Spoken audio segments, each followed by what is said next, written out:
존경하는 국민 여러분, 이재명 민주당 정권은 개딸 정권입니다. 말로는 국민 주권 정부를 내세웠지만 국민은 뒷전에 있습니다. 개딸들이 이 정권의 주요 정책을 좌지우지하고 있습니다. 저는 직접 목격했습니다.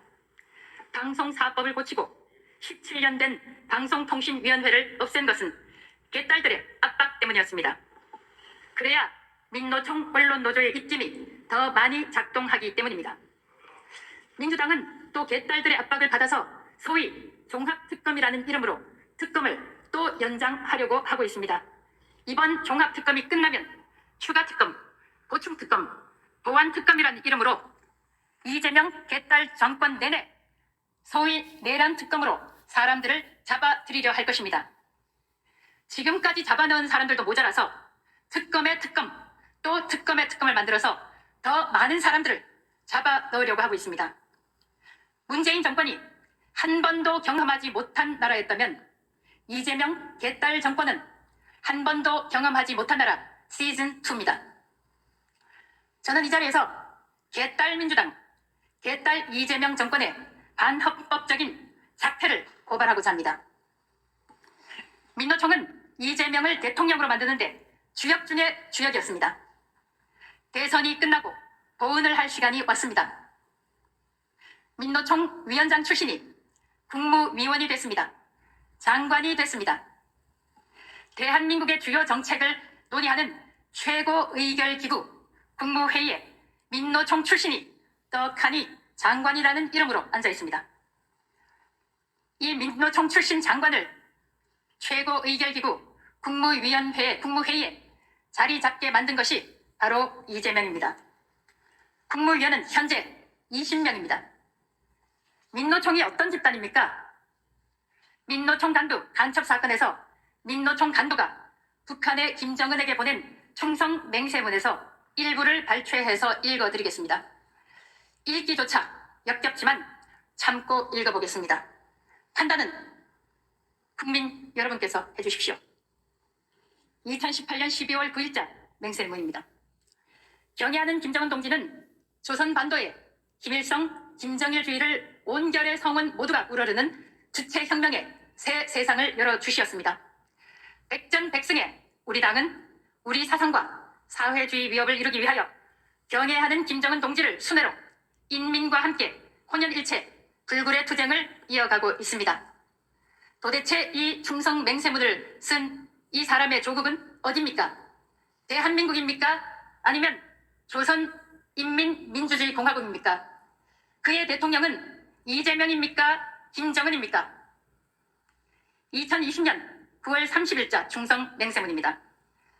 지사와 남조선 혁명가들 앞에 나서고 있는 방대한 혁명 임무를 경애하는 최고 지도자 김정은 동지가 가리키는 방향에서 결사 관찰하는 것을 혁명 전사의 가장 신성한 의무로 최고의 영예로 여기고 어떤 일이 있어도 그것을 무조건 철저히 집행해 나갈 것입니다. 지사는 당 창건 75돌에 모두 다 위대한 당의 영도에 따라 불굴의 혁명 신념과 불같은 조국애로 김정은 동지의 영도를 충직하게 받들어 우리 당을 영원히 김일성, 김정일 동지의 당으로 강화 발전시키며 수령님과 장군님이 사상과 업적을 빛나게 계승하여 이남 사회에 김일성, 김정일주의와 위협을 빛나게 실현함으로써 이 땅 위에 꿈에도 그리던 조국 통일을 이룩하는데 한 몸 바쳐 투쟁할 것을 결의합니다. 경애하는 최고 영도자 김정은 동지 만세, 아름찬 투쟁의 역사 조선 노동당 만세, 김일성, 김정일주의화 실현 투쟁 만세. 이런 사람을 간부로 가지고 있었던 것이 민노총입니다. 그리고 이재명 개딸 정권은 이 민노총 출신, 민노총 위원장 출신을 버젓이 20명 대한민국 최고의결기구인 국무회의에 정멤버 국무회의의 일원으로 발을 들이도록 했습니다. 이런 충성 맹세문을 북한 정권에 바치는 조직원을 둔 민노총, 그 민노총 위원장 출신이 버젓이 대한민국의 장관이 된 것입니다. 대한민국 대통령실, 청와대 한가운데로 입장했습니다. 민노총 간부 성모 씨는 간첩 혐의로 9년 6개월형이 확정되기도 했습니다.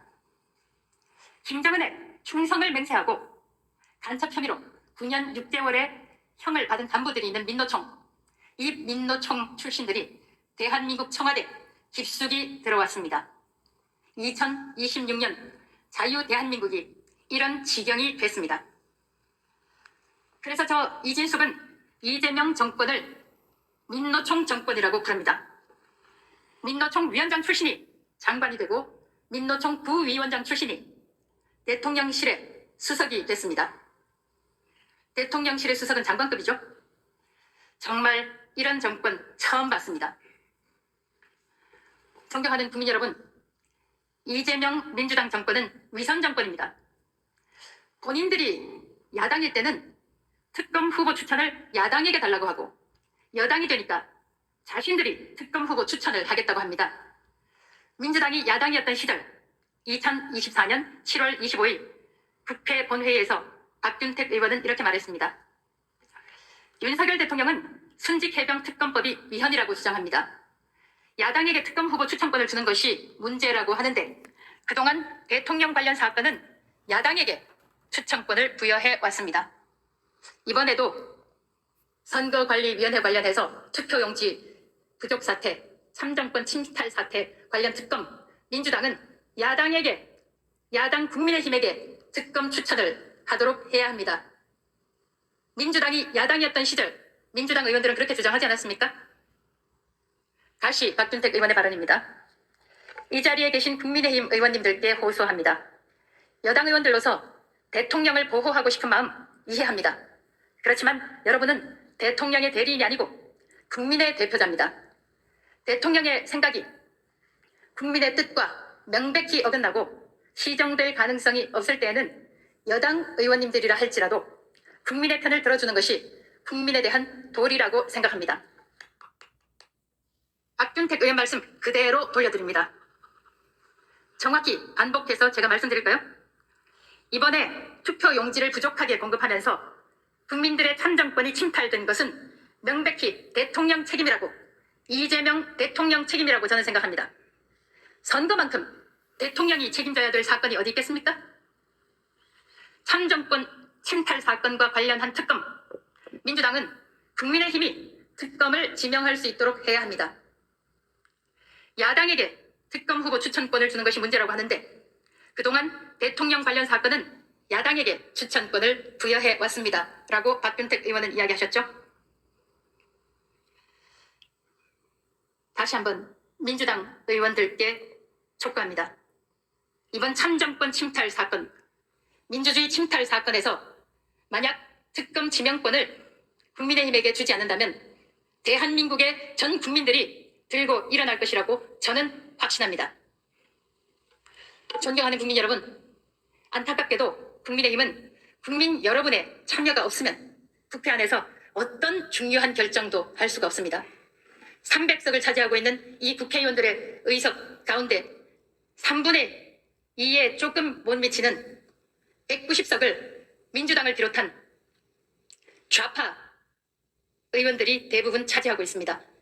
개헌 의석에만 조금 못 미칠 뿐입니다. 사실상 일당 독재처럼 이 국회를 운영하고 있습니다. 걸핏하면 국민들의 대표, 민의의 전당이라고 하지만 정말 그렇습니까? 개딸들의 전당, 이재명의 전당 아닙니까? 국민 여러분의 힘이 필요합니다. 불의에 함께 분노해 주십시오. 민주당 개딸 정권의 폭정에 함께 분노해 주시고 함께 싸워 주십시오. 개딸 민주당은 일당 독재처럼 국회를 운영하고 있습니다. 개딸 이재명 정권은 왕정처럼 나라를 운영하고 있습니다. 개딸 민주당은 정권이 시작되자마자 3특검을 통과시켰습니다. 소위 내란 특검과 김건희 특검, 최상병 특검은 정권 출범과 동시에 지금까지 계속되고 있습니다. 그것도 모자라서 연장의 연장을 거듭하고 있습니다. 내란 특검으로 이 정권이 잡아놓은 인물들입니다.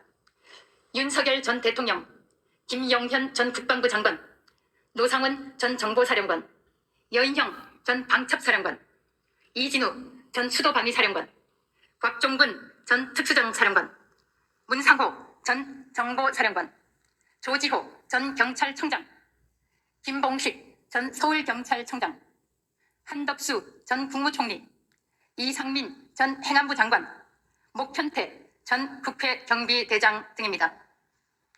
김건희 특검으로도 많은 사람들을 잡아넣었습니다. 김건희 전 대통령 배우자, 건진법사로 알려진 전성배, 이종호 전 블랙펄 인베스먼트 대표, 권성동 전 의원, 한학자 통일교 총재, 윤영호 전 통일교 세계본부장, 이일준 삼부토건 회장 등입니다. 이 사람들로도 충분하지 않은 것 같습니다. 저는 가끔 생각해 봅니다. 만약 제가 2024년 8월 2일에 탄핵을 당하지 않았다면 저에게 어떤 일이 일어났을까? 만약 12.3 계엄 때 제가 방송통신위원장으로 일하고 있었다면 저에게 어떤 일이 일어났을까 생각해 봅니다. 이 특검과 관련해서 저는 국무회의에서 이재명 대통령 면전에서 이런 취지로 말을 했습니다. 통합의 대통령이 되겠다고 했다. 그렇지만 이 특검을 통과시키면 정치 보복으로 비칠 수 있다. 통합 정신도 퇴색할 것이다. 라고 말을 했습니다. 그렇지만 개딸을 백으로 두고 있는 이재명 대통령은 이 국회가 추진하는 것이라고 하면서 이재명 국무회의는 3특검을 의결했죠. 이 특검은 이재명 정권 내내 계속될 모양입니다. 지금까지 특검이 없었던 날은 이재명 취임식이 있었던 2025년 6월 4일 하루뿐이었다고 하네요. 이러다가는 윤석열 정부 때 숨만 쉬었어도 특검의 수사 대상이 될 판이라는 이야기가 나옵니다. 소위 3대 특검에 동원된 검사 등 인원은 759명으로 기록되고 있습니다. 민생 외치지만 실제로는 민생을 외면하고 정치 보복에만 혈안이 돼 있다는 걸 이 수치가 보여주고 있습니다. 반면 같은 좌파 정권의 문재인, 김정숙에 대한 수사는 어떻게 됐습니까? 저 개인적으로 가장 황당하게 생각했던 사건이 문재인 대통령의 부인 김정숙 씨가 대통령 전용기를 타고 인도를 방문한 사건이었습니다. 대통령 전용기를 왜 대통령 부인이 혼자 타고 갑니까? 대통령 전용기는 대통령의 비상시를 대비해서 언제나 대통령 주변에 머물러 있어야 합니다. 김정숙 씨는 관광지 타지마할에 가서 독사진을 찍었고 이 독사진만 기억에 남는 이 사건, 결국 무혐의 처리됐습니다. 수많은 의상 비용을 특활비로 냈다는 의혹도 결국 무혐의 처리됐다고 하죠. 좌파 무죄, 우파 유죄라는 말이 나올 법합니다. 3대 특검에 동원된 검사와 공무원 등이 759명이나 된다고 말씀드렸는데 그러니까 치안이 불안해질 수밖에 없겠죠. 그나마 희대의 살인마 장윤기 사건은 검사가 보안 수사를 지휘해서 사건의 진상이 드러났습니다. 그런데도 민주당은 보안 수사권을 없애려고 시도를 하고 있습니다. 도대체 개딸들은 왜 보안 수사권을 없애려고 하는 겁니까? 왜 보안 수사권 없애라고 압박을 넣는지 정말 궁금한 일입니다. 보안 수사권이 가장 필요한 곳은 형사사건 아닙니까?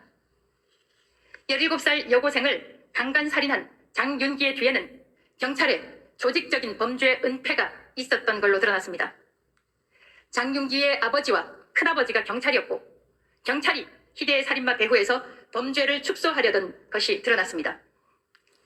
만약 검사의 보안 수사 지시가 없었다면 17살 여고생의 억울한 죽음은 그 진상이 제대로 드러나지 못한 채 묻혔을 것입니다. 그리고 살인마 장윤기에게는 그가 마땅히 받아야 할 처벌이 제대로 이루어지지 않았을 것입니다. 그래서 개딸 민주당은 위선정당이란 것입니다. 민생이라고 외치지만 그들에게 진짜 민생이 관심사인지 이 자리에서 묻고 싶습니다. 예, 안녕하십니까. 이진숙입니다. 먼저 표현의 자유를 처벌하는 나라, 이대로 괜찮은가 토론회를 마련해 주신 김장겸 의원님께 진심으로 감사드립니다. 그리고 아까 사회자가 소개를 하셨지만 김태규 의원님 지금 필리버스터 하고 계신 거를 저도 보면서 왔는데요. 많은 응원 부탁드리겠습니다. 오늘 좌장을 맡아주신 이준환 선후미래문화연구소 이사장님 감사드리고 좋은 토론 기대합니다. 저도 이재명 정부 국무회의에 참석했다가 입틀막을 당한 적이 있지만 말을 해야 될 것이 있을 때 말을 하지 못하는 그 아픔 아마 많은 국민 여러분들께서도 짐작하고 알고 계실 것입니다. 이번에 77 입틀막법 이름은 정보통신망법이라고 되어 있지만 사실상 중요한 언론 종사자들 10만 이상의 구독자를 가지고 있고 월 10만 이상의 조회수를 가진 유튜버들 또 이 입틀막법에 상당히 위축되어 있는 것이 사실입니다. 실제로 그런 이야기들을 듣고 있습니다. 저 역시 유튜버에 출연하거나 방송에 출연할 때 저의 발언이 이 77 입틀막법에 저촉되지 않을까 염려하는 판에 일반 국민들, 시민들은 어떻겠습니까? 저 개인적으로는 제가 이라크의 종군 기자로 일했을 때 제가 현장을 뛰지 않고 현장 취재를 하지 않고 호텔에서 외신 기사를 뺏겼었다. 이런 유튜버 발언이 있어서 제가 개인적으로 고소를 한 적이 있습니다. 2심까지 벌금형을 받은 걸로 제가 기억을 하고 있는데 사실 그런 일들을 당할 때 굉장히 분노하게 되는 것도 사실입니다. 그러나 현재 형사법으로도 충분히 커버가 가능한데 지금 이재명 정권은 또 저는 뭐 개딸 민주당이라고 하지만 유난히 사람들의 입을 막으려고 시도를 하고 있습니다. 정보통신망법 통상 7은 럭키7이라고 하는데 이 77 입틀막법으로 국민들의 발언을 표현을 막고 있습니다. 여러분들께서 국민 여러분들께서 이 법의 부당함을 널리 알려주시는데 동참을 하시고 제가 늘 반복하는 이야기지만 국민의힘은 국민들의 협조가 없으면 동참이 없으면 사실상 국회에서 일들을 할 수 없는 처지에 있는 것이 사실입니다. 정보통신망법 폐기될 수 있도록 여러분들의 많은 관심 부탁드립니다. 김장겸 의원님 고맙습니다.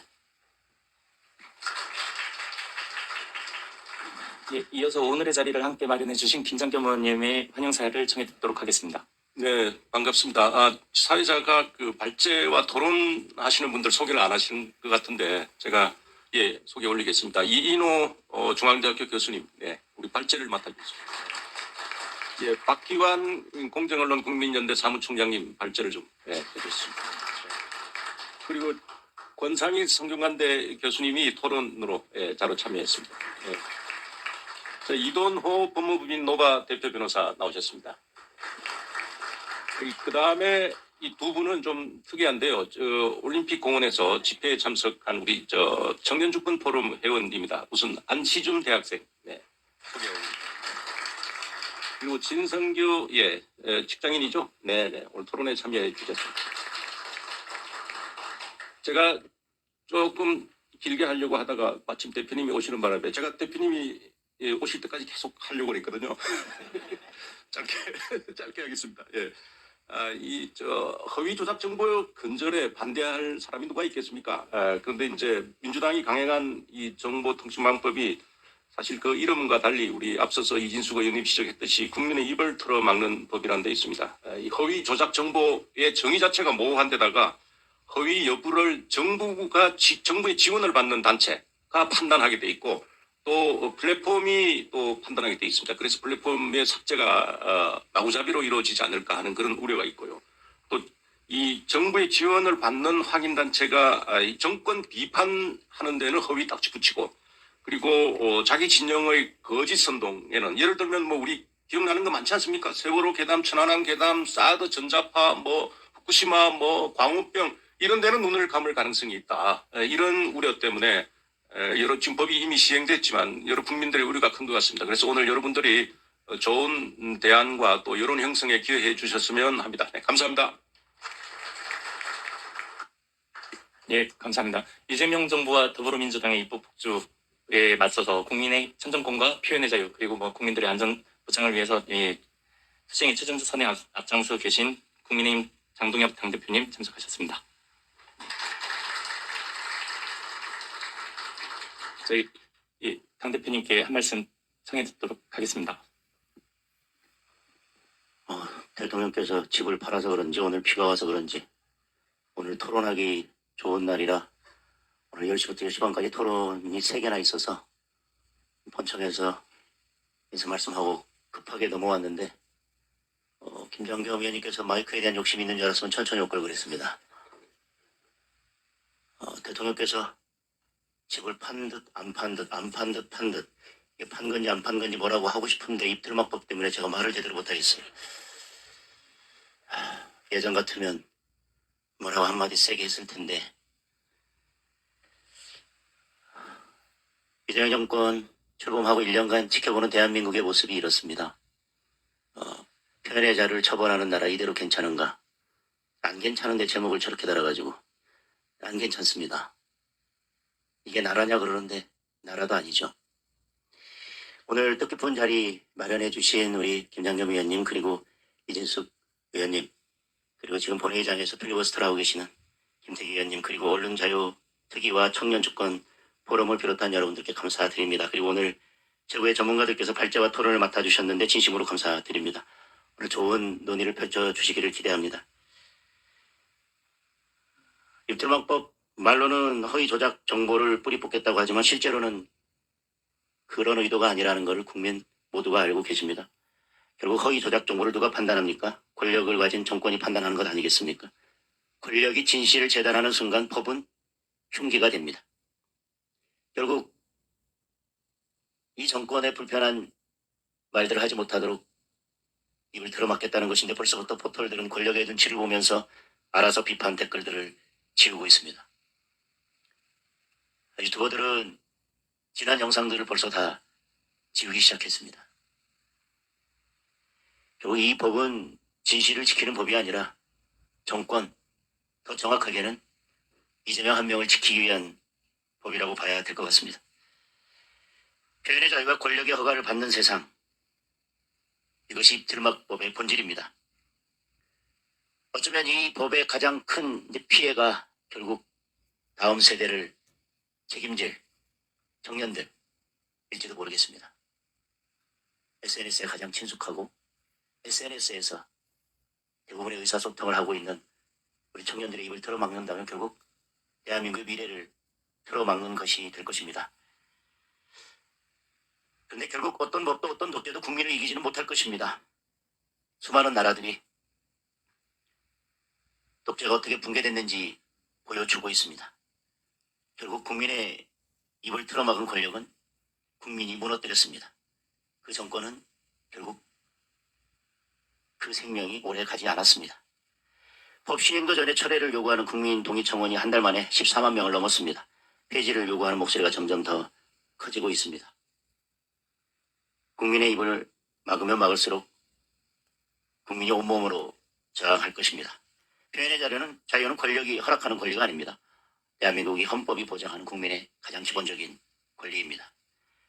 국민의힘은 이 악법에 대한 헌법 소원과 전면 재개정을 추진하고 있습니다. 피해자 신고센터를 통해서 권리 침해 사례를 낱낱이 기록할 것입니다. 국민의힘이 반드시 국민의 자유를 지켜내겠습니다. 오늘 토론회가 대한민국 자유민주주의 수요의 새로운 이정표가 되기를 기대합니다. 감사합니다.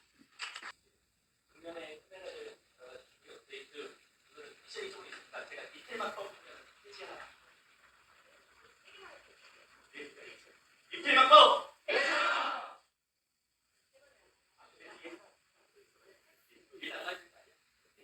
입틀막법